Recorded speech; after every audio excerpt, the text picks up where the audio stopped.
A very good evening and welcome back to Havana Media. My name is Boniface Owino, and as usual, I'm going to be your host for today. Now, I'm very much glad here to have our guest.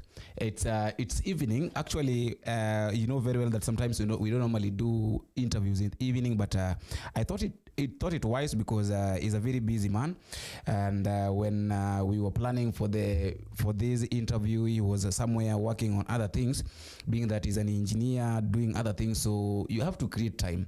So that is why he created time. At least when we were having a conversation, he told me that can we do it in the evening? I told him, okay, we can do it in the evening. So here he is, and I want to give him time to at least chance to tell us his name, and then we continue from there.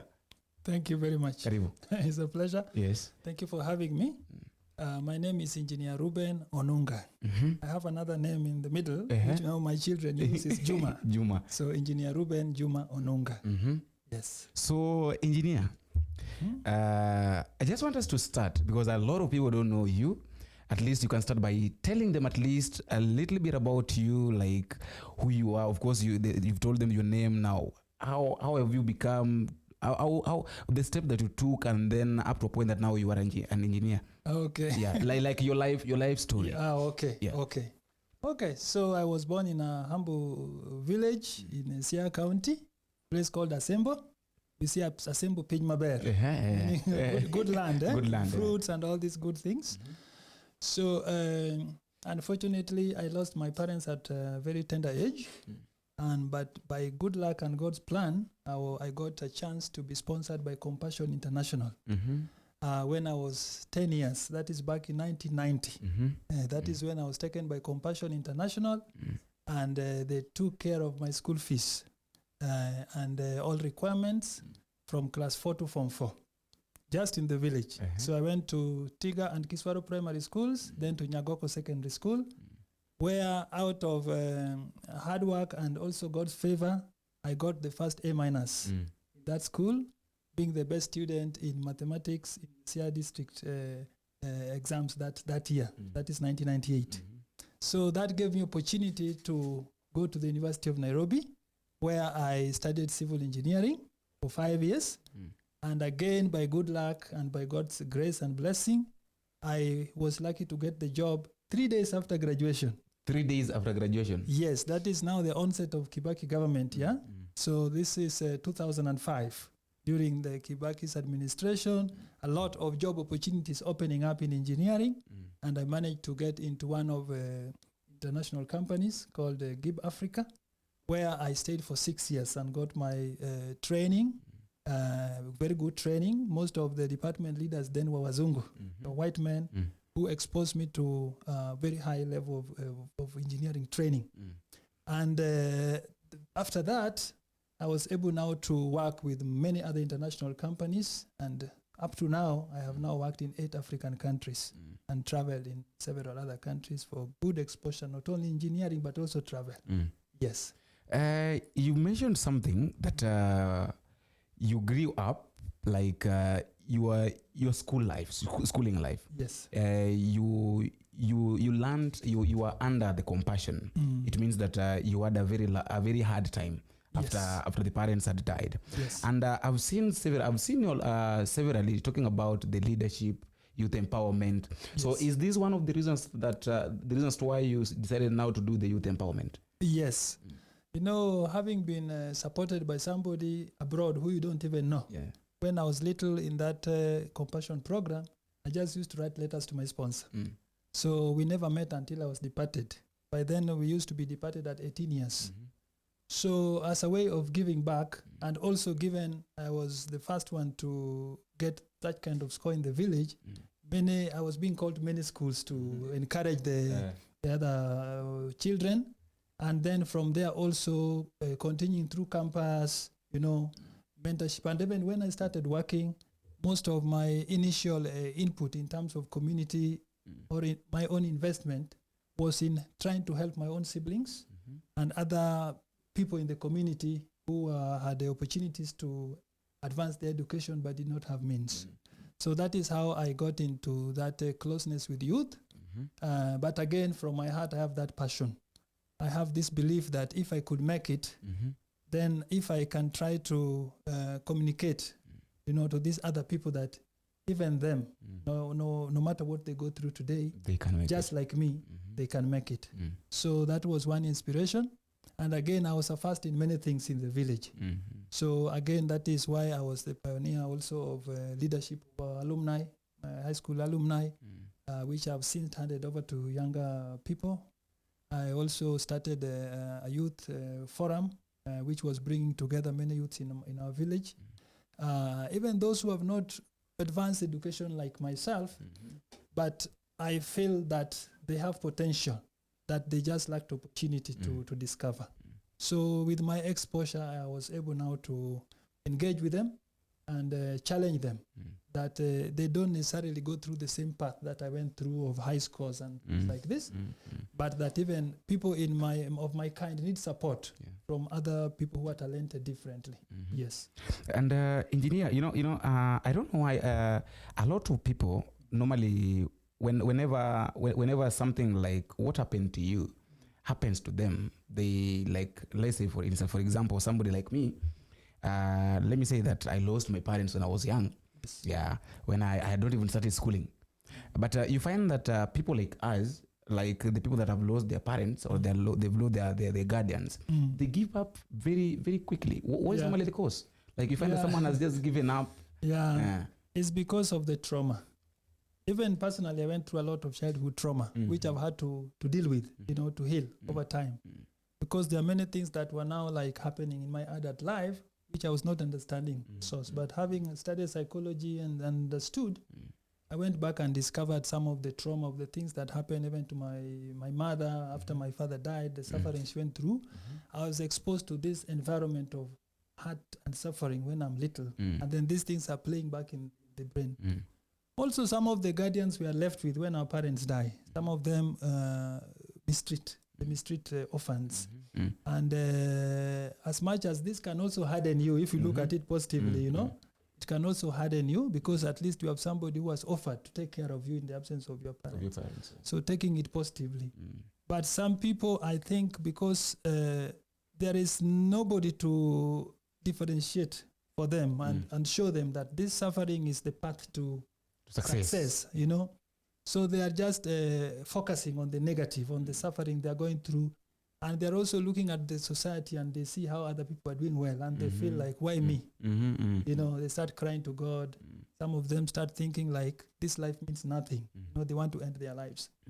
So I think mentorship and counseling is very important so that this kind of vulnerable people can have somebody who can at least try to give them this hope, and also as an example like me to show them that I was once like you, but look where God has brought me.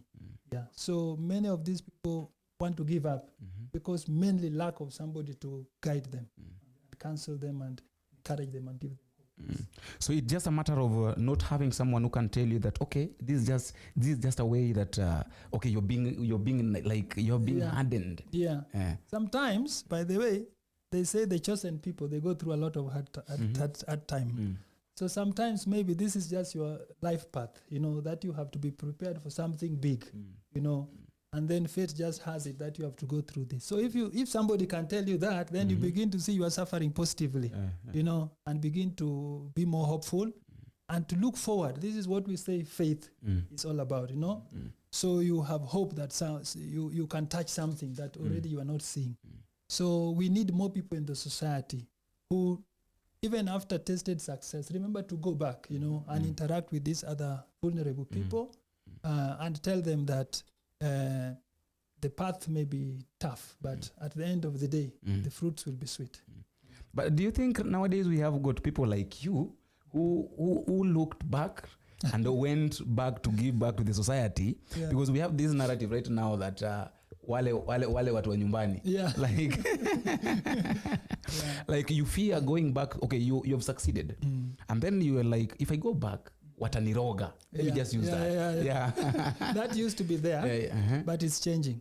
Even when I was growing up, 1986 to 1998 in my primary secondary school life, even myself, because I was excelling, there used to be this fear that even when in university, don't come back during holiday, just find something to do. And even we hear of people who used to come with cars and they can leave it somewhere in the town. And then Or even go with the picky. tattered clothes, you know. But things are changing. We are happy because there's advancement, a lot of advancement, especially with the advent of the information technology, the information age. Okay? So many people are now more exposed through technology to the world and more enlightened.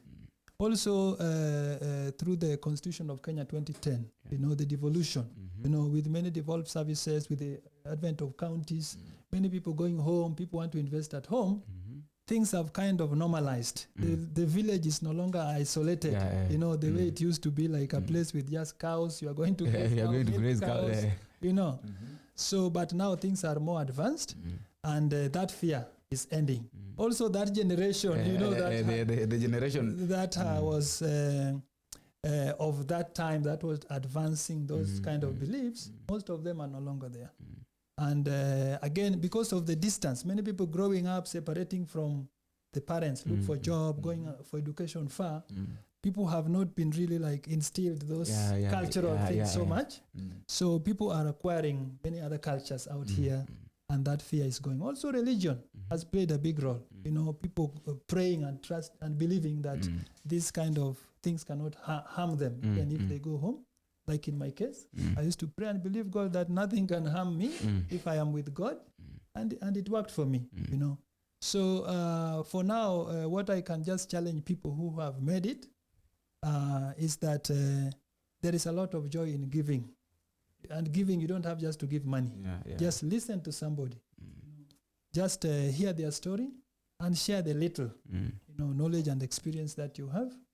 And if there's opportunity, also hold their hand. You know, if you just, at least each one of us just hold the hand of one person, you know, then we can make a difference. At least if you hold the hand of one person and the other person hold the other one, so it expands. Yes. And also take care of your family. If you are doing well, make sure your family are taken care of, so they are not in the statistics also of the people who also still need to be helped. You know, charity begins at home. So make sure that your family, first of all, they are empowered, and then out of that, then you can now go to your neighbor. You know, you can only love your neighbor as you love yourself. So you love yourself, your family, and then your family is more than one. You know, they are also going to impact others. Your family include children who can impact the neighbor's children. You know, your family include your wife who can impact other women in the community. So this is what I can say. This kind of compounded effort, but actually deliberate and consistent. Then with time, when measuring your progress, you will see a difference. So you have been an engineer for in this field for a very long time, like yes, 20 years now. 20 years is I started practice in October 2005. So by October this year it will be 20 solid years. 20 solid years. Yes. So you've had a lot of challenges, up and down, you know, traveling abroad, coming back. So what has the how has it been? It's difficult, especially for a married person to be far from your family, you know. But we thank God for technology. We had the one big challenge during COVID when I was working in Maputo, in Mozambique. I was building a big water project outside of Maputo. And in Maputo, in Mozambique, the cases of COVID were low. So I had to continue working. We never stopped working. Then we didn't have flights to come home. For 8 months, I could not come home. So that is one of the biggest challenges I've had. But for the rest of the places, I've worked in South Sudan, I've worked in Ethiopia, I have worked in Tanzania, you know, and we have done projects in Lesotho, in Rwanda, in Malawi. Some of them I was living there, some I was just visiting and collecting information and coming to do design. Some of this travel were short-term stays. For the long-term ones where I was supervising projects like in Tanzania and in Mozambique and in Ethiopia and South Sudan, I would stay maximum of 3 months. But this one of 8 months during COVID was the longest. It's a big challenge at a time when I needed to be close to my family to support them. You know, it was a very difficult time for everyone. But I'm glad and I thank my wife that she was able to uphold the family, take care of the children, and go through this difficult season. So I really am grateful for that. But it's not easy. But those opportunities abroad are good. There are many opportunities there, and many Kenyans should explore. There are many other countries where engineering has not advanced like in Kenya. So when I was in Mozambique, for example, I was training many students from their universities. When I was in Tanzania, I was training many students from their universities attached to me. So my footprint in terms of empowerment of young engineers, it cuts across different countries I've worked in, and also in Kenya where I've done most of the projects. So I can just say that the challenge is there in terms of not being at home, to be with your friends, with your family, invest, look after your business. But in terms of opportunity for engineering, I would encourage people to go out there. There are also Kenyans are known for hard work. They are actually sought after in many countries. And I have seen our standard is very high, even when I go there with the ones training them. And employers, some of the employers I worked for abroad recommended even my salary to be increased in Kenya. Because of how I performed. Yeah. So, okay, the challenges are there. And also, you've talked about the opportunities abroad. And recently, we've seen the government trying as much as they can, at least to take some of the Kenyans to go work abroad. So, do you think that it was the right thing, the right decision that the government did, seeing opportunities outside and deciding to take Kenyans from Kenya to go and work outside? Yeah. Yeah, most of the Kenyans who have been going out to work, they are going to very advanced countries. Some of them may not have like very advanced jobs, but the fact that they are going to very advanced countries, first of all, is going to open their minds, So when they come back, they see things differently. And these are the people who come back here to invest because they have seen how things are good out there. They want to replicate the same back home, Secondly, some are also challenged to study.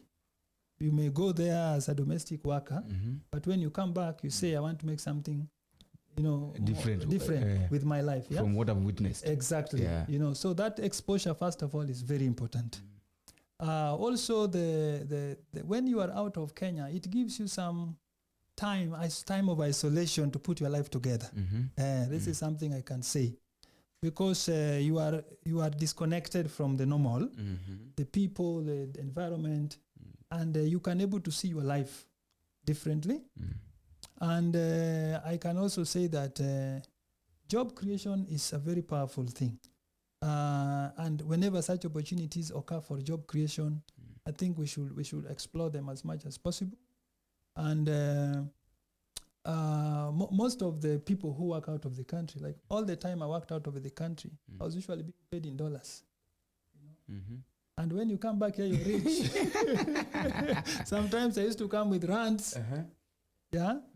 So if somebody is organized, I think going abroad, even if the cost, the pay is low, sometimes if you are being hosted, expenses might be low, and you can really save.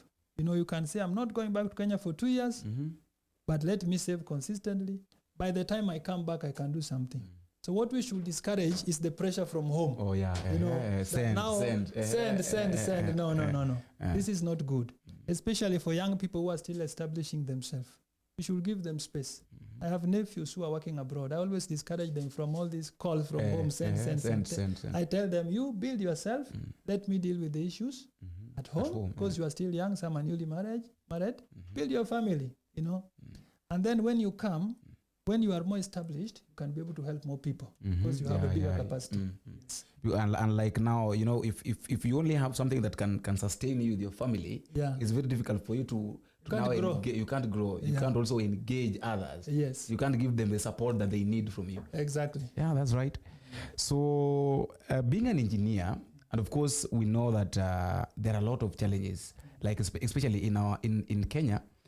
There are houses being built, affordable houses. So what is your take concerning this, being an engineer?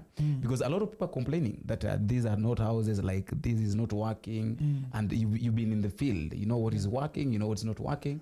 Right now you are running a project somewhere which will not mention, because it's not complete. Yes. It's in the run, so we'll talk about that some other time. So is there anything that maybe you can say, is it really working like the way people are saying that it's not working?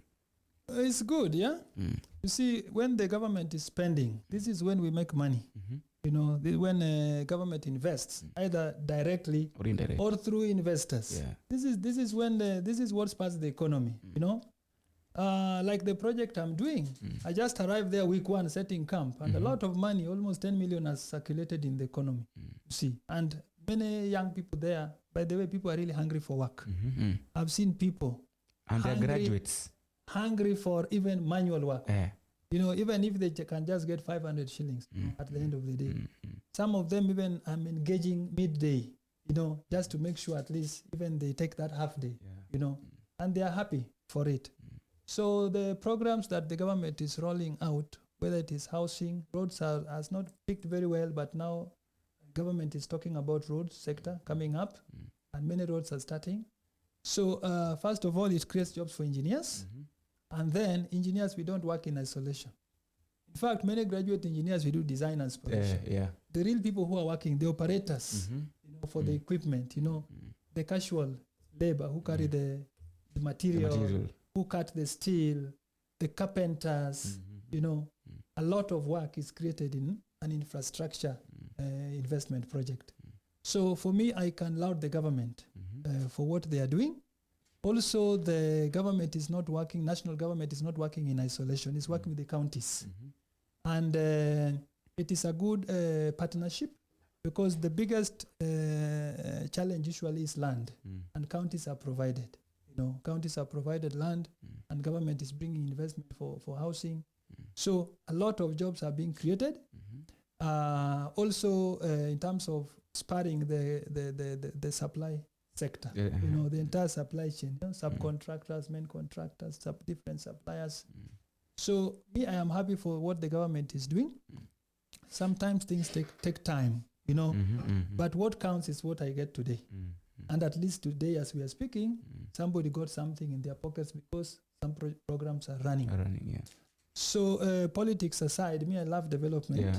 I love development. I understand development. I know the development process. It's not easy. Some of the funding, even donor funding that we see in the country, it's a long process for that funding to be approved by the government, you know, the coordination, the negotiations. So by the time this thing comes to ground, you know, where you can see people are moving on ground, it has taken a lot of effort. And sometimes people may feel nothing is happening, but this process are going on. So I think I would advise that we continue to hold government accountable, but we also try to be understanding in terms of, apart from crying about our needs, just to assess and see what has also been done. So me, I support what is going on, and I'm optimistic that much more is coming. Kenya is big. Kenya is big. I see the president. I always watch the president in his social media, how he moves every day. Every day I go in, I see I was here, he was here, he was here. He's doing a lot of work, moving around. He's also a person like me and you. So, and a lot of coordination in government. You know, government also has an organization structure. So it's not that the president does everything. So things trickle down, you know, and sometimes it takes time to do things right. And also to make sure also in terms of financial accountability, things are watertight to avoid wastage, to avoid loss. So me, I would just say that we be patient, but we also hold the government accountable where necessary. Because, okay, talking about holding the government accountable, I've seen this guy, maybe you've heard of him, he's more a politician and activist, Kibasu Morara. He's been walking around looking at the projects that have been launched here and there, you know, telling us this one was launched, no project is going on. What do you think can be the problem? Why is it that a project can be launched, but it's not commencing? Yeah, because the time is taken to implement a project. Usually the contractor, he has what we call a mobilization schedule. Mobilization of material, staff, equipment is given like 3 months. So sometimes president comes to do what we call groundbreaking. To inform the community about this new development which is coming, encourage the community. It's part of stakeholder engagement. Encourage community for buy-in of the project, because some projects are also resisted by the community. So the project, the president also has a program where he can be in a locality where several projects are scheduled to start. Some are just starting, have just been signed, but because he's there, he said, let me also do groundbreaking here, you know. So there is that time that should be considered, between when the groundbreaking is done compared to the actual work schedule of the contractor. So like the one that I am running, the groundbreaking was done, but I'm still in mobilization. So somebody may go there and say nothing is happening, but I'm mobilizing my equipment. We are mobilizing materials. You know, there are a lot of approvals being done by engineers. There are some amendments being done in design. So sometimes you can't move. So there are also cases. Let's say cases, for example, some infrastructure are not in one place. Not like a road. You know, it's a stretch. So sometimes we have geotechnical investigations that are supposed to be completed. The consultants do theirs during design, but when the contractor comes to the ground, there's confirmatory tests to be done. So one of the reasons why some projects might have groundbreaking may have happened, but nothing is happening on the ground, the contractor could be mobilizing. Secondly, there could be financial challenges in terms of payments, you know. So also contractors are in business, and according to the contracts, they can suspend works. Contractor can suspend work, contractor can terminate work. These are usually provided for in engineering contracts. So sometimes there are even disputes which take time in court. So when these things are going on, everything else is suspended, awaiting determination, so that then the contractor knows what course to take, because he cannot risk. You know, some of the projects, the investments are too big. He cannot risk if he's not sure how he will be paid, and payments can only be done if it has been approved and included in the schedule or bill of quantities, for example. So these are some of the reasons. And what else can we say? For me, I don't see this thing. It's not a big deal. This issue of projects were launched, nothing is happening. No. Having been worked in projects for the last 20 years, I know the life cycle of projects. I know the involvement of government in terms of its administration, in terms of communication, stakeholder engagement. You know, all these processes are normal, but there are very many other challenges in the implementation process of projects, which the Mwananchi may not be aware about. So before somebody goes to publicize something and criticize, I think it's good to do some good check. Check the facts, interview the engineers, interview the contractor, and quote them. Not just some sensation, you know, on the media and things like this. Yes, I don't believe that. I think where the one of the things that is really making people angry, I think, is this issue of people want, like, the president did launch something today. Now people expect it to commence tomorrow. I think you've explained it. At least now somebody will understand what's going on. And also the issue, the one of Bukungu Stadium. The everybody has been on the ground for a very long time, and they're saying that nothing is going on. The contractor has been there, you know. It falls even the president. Sometimes also the quality of the contractor. Yes. Sometimes somebody win the job but is not qualified for the job, and bring a lot of problems. I've been resident engineer in many projects. They are big projects, billions of projects, supervising Chinese, Portuguese contractors, French, many. And sometimes we just create a balance. They say a strong consultant and a weak contractor, at least you can move because one side is pushing. But if you are unlucky to get a weak consultant and a weak contractor, things don't move, because the implementation of projects are very delicate. First of all, we have what we call specifications, which have to be followed, you know. And do you know, every day, every single step in construction, the contractor must submit what we call request for inspection. Even if I have just finished excavation and now I want to cut steel, you know, I must say, come and check if excavation, the levels are okay so I can put steel. When I want to concrete, I have put the reinforcement steel. I must call the engineer, come and check if the steel is the correct one before I can concrete it. Because once it is covered, I will not know, what you did. So these processes, they take time, you understand? So if you get a contractor who is not cooperating, who is not complying, sometimes the engineer has to stop the work until he complies. You get? So there are many challenges. There are also weather challenges. Sometimes it's raining. You can't work. You can't work. And it's outside. Exactly. Yeah. Sometimes we have labor unrest, because we are encouraging that all contractors to pay the workers according to regulations, Kenyan labor requirements, so that we don't have these issues. Okay. Sometimes the contractor's payment has delayed. He has a cash flow issue, and the workers down their tools. What do you do? So construction has a lot of hurdles. Okay. So it should be understood the actual circumstances around a particular project, so that the criticism is objective and it's accurate. Wow. At least now that one is understandable, and people who have been questioning why this project is not happening, why it's not working, at least they'll understand. Now, as we wind up, I just want you to tell us this: how do you balance like being an engineer, your lifestyle? Because you have to find a way of balancing all these things. Yes. They all need you. Yeah. Your family needs you. Your work needs you. Yeah. Your spiritual life also needs you. Yes. So how do you balance them? Yeah, it's a routine. I have a routine in my life. I really love myself, by the way. Yeah. So I try to go to the gym. I am vegan, so I don't eat any animal products. So that make my body very light. Yeah. My brain very clear.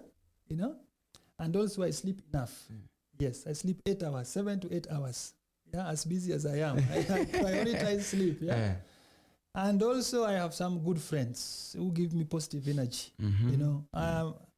I don't meet with everybody, but the few that I choose to meet, there are people who give me positive energy, and I also give them positive energy. And so I like that environment of peace, an environment of joy, of calm, And so this creates for me a mood. My mood is positive, and I'm always active. So, and then I'm at a time where now, like, I'm out of employment, so I'm more flexible.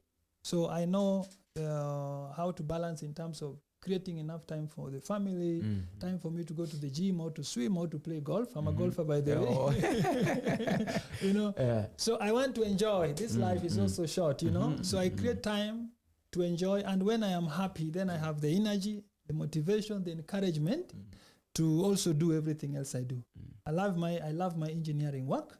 I have now worked, as I told you, in 8 countries, and I have worked with very many international companies now who have trained me for very high standards. I'm very strict in my work, even when I'm supervising a project. And my heart is always at one place at a time. Like now I am here. I'm not thinking anything else. So I am not distracted. Yeah. And also you try to reduce also social media, There has to be something in your brain which can tell you, this is enough now. Can you change? Can you change? Not just scrolling. I'm also doing a lot of foreign languages. Yes. Learning Chinese. Portuguese I speak, by the way. I'm improving my French. I'm learning Italian. I'm now learning even Somali. And I know some of also these local languages, Kikuyu. I can speak at least a word in each. So this is also learning foreign languages, a way also relieving stress. Yeah. And I studied psychology also at one point. I had mental health challenges to heal myself. So with all this, and also whenever I meet people, I have this motto of practical life. I like to use my life to challenge people by sharing my story, how I've overcome my challenges, where I've come from, and the many tips and nuggets I have learned in life about finance, about spirituality, about technical work. I like to share these nuggets. I read also a lot.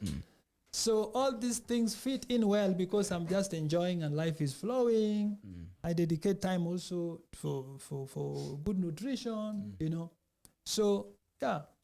So all these things is just about finding a way of balancing, You don't do too many things. You don't do too many things. Just do few things that are have value, impact. Have impact.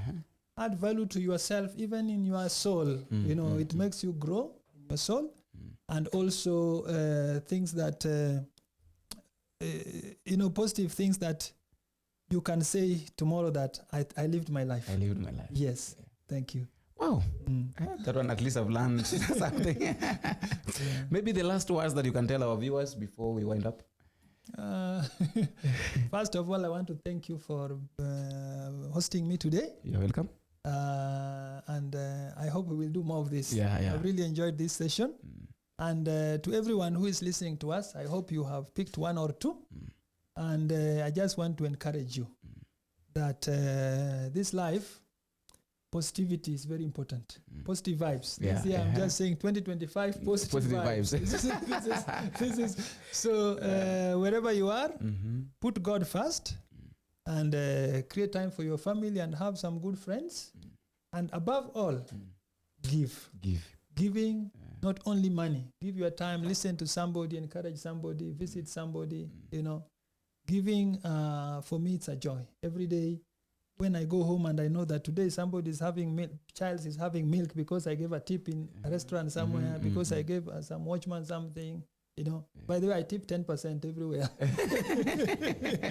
And sometimes more. My minimum is 200 for tip, So, and I also don't even remember the people I help. They are the people who told me, you help me, you help me. I'm just on my race of life, and I pray that God continues to sustain me and all of us. Thank you. That's nice. To our viewers, I know you are used to us having interviews on politics, but I felt it, it's not, this is more than politics. Sometimes we have to know more about what is happening in real life. And as you've heard, you need to have enough sleep, 8 hours. 7 to 8. 7 to 8 hours. Eat well, don't just eat anything. Because if you eat anything again, anything and everything can be harmful to our health. Now, I know that I'll engage engineer quite, if maybe you'll have time, we'll be engaging him every now and then, most probably in the evening hours like this. And I really appreciate you for always tuning in, for always supporting, subscribing. And don't forget, if you have been here for the first time again, don't forget to take a minute, click the subscribe button. You can also like, share, drop me a comment in the comment section. Tell me, where are you watching this video from? Which county are you from, or which country are you from? We have engineer here. He has been to almost eight countries. So maybe you met him in Ethiopia, maybe you met him anywhere. You can just say that, oh, engineer, I saw you somewhere, we've been with you somewhere, and all shall be well. Until we meet again in the next video, if it's possible, I've been your host, Boniface Owino. Engineer, thank you so much for showing. It's a pleasure. Thank you. All the best. Okay, welcome.